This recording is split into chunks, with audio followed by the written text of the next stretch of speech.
Panchayat Union Primary ஸ்கூலின் மேலவாக்கம். நான் சிறுவர் கதை ஒன்று சொல்லப் போகிறேன். முட்டாள் முதலை. ஒரு குளிர்ந்த நீரோடை, அதன் அருகில் அழகான நாவல் மரம். அந்த மரத்துக்கு தினமும் ஒரு குரங்கு வரும். மரத்தில் ஏறி கிளைக்கு கிளை தாவி விளையாடும். பசி எடுக்கும் போது நாவல் பழங்களை பறித்து உண்ணும். தாகத்திற்கு தண்ணீர் குடிக்கும். எப்படி அது போக்கிருந்த போது அண்டை வடை பக்கம் ஒரு புதிய விலங்கு தண்ணீரில் நீந்தி வந்தது. உடல் முழுவதும் மிளடும் பலமாய் முள்ளாக இருந்தது. நீண்ட வால், கூரிய நகம், பார்க்கவே பயம் தருவதாக இருந்தது. குரங்கு அதை பார்த்து முதலில் பயந்தாலும் தைரியத்தை வரவைத்துக் கொண்டு பேசியது. ஏய், யார் நீ? எங்கே வந்தாய்? என் பெயர் முதலை. எனக்கு இன்று இறை எதுவும் கிடைக்கவில்லை. அதனால் நீந்திக் கொண்டே அந்த பக்கம் வந்தேன். எனக்கு மிகவும் பசியாக இருக்கிறது. ஏதாவது சாப்பிட இருந்தால் கொடு. உன்னை பார்த்தால் பயமாக உள்ளது. பசி என்கிறாய், பாவமாகவும் இருக்கிறது. சரிந்தா, இந்த நாவல் பழங்களை சாப்பிட்டு உன் பசியை தணித்துக்கொள்.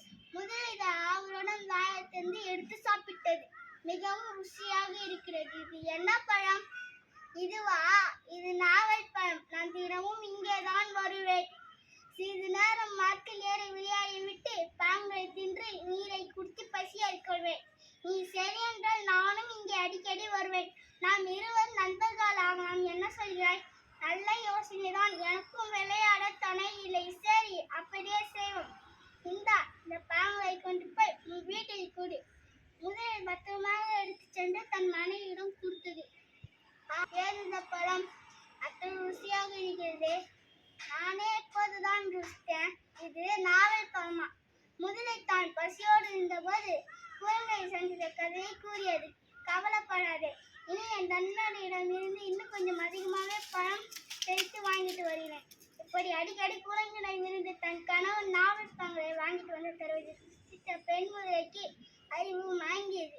நாவல் பழமே எத்தனை ருசி என்றால் அதை தினமும் சாப்பிட்ட குரங்கிடம் எத்தனை ருசியாக இருக்கும் என்று குறுகு வழியில் சிந்தித்தது.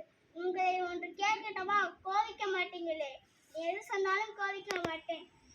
உன் மேல் பிரியமானவன். அப்படி என்றால் அந்த குரங்கி நம்ம வீட்டுக்கு தஞ்சமாறு கூட்டி வரும். அதை ருசிக்க நான் உள்ளோடு இருக்கிறேன். இதுதான் விருதாசை. அவன் நண்பன் உனக்கு எப்படி வழியாக்குவது? முதலை மனைவியிட சண்டையிட்ட வந்த ஆண் முதலை மனம் வருங்கியது.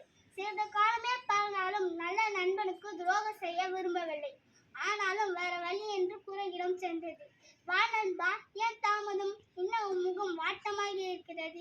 யாராவது கவலையா? அதெல்லாம் ஒன்றுமில்லை தோழா. என் மனைவி உன்னை காண விரும்புகிறார். விருந்து தயாரிக்கிறாளா? வா, என் வீட்டிற்கு போலாம். முதலில் சொன்ன அழைப்பில் நம்பிய குரங்கு முதுகில் பார்த்து சென்ற போது முதலியை உண்மையை மறைக்க முடியலை. மனைவிட்டை சண்டையிட்டதை சொல்லியது கேட்டு குரங்கு தந்திரமாக தப்பிக்க யோசித்தது. இந்த தகவலை நாம் மற்றிருந்த போதே சொல்லக்கூடாதா? இன்னொரு இதழை காயப்போட்டேன், அதுவும் எடுத்து வந்துக்கலாமே. அதனால் என்ன? ஒரு நொடியில் மரத்துக்கே சுமந்து போய் அதுவும் எடுத்துவா. என் மனைவி மிகவும் சந்தோஷப்படுவார். பேசிக்கொண்டே இருவரும் பழைய இடத்திற்கே வந்தார்கள். குரங்கு உரை தாயி கீழே அமர்ந்து கொண்டது. என் முட்டாள் முதலியே, உனக்கு என்ன கேடுதல் செய்தேன்? பஸ் என்று வந்தபோது பழம் உதவி செய்தால் இதுதான் பரிசா?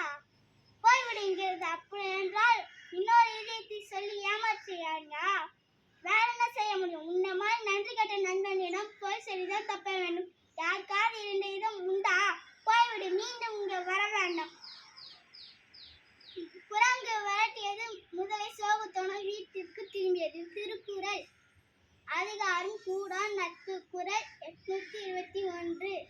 சீரிடம் காணி எதிர்க்கு பட்டரை நேரான் நிறைந்தவர் நட்பு. தெளிவுரை: உள்ளை போன்றாமல் ஒருவரின் நட்பு வாய்ப்பு கிடைக்கும் போது அடிக்கும் பட்டறையாம். நன்றி, வணக்கம்.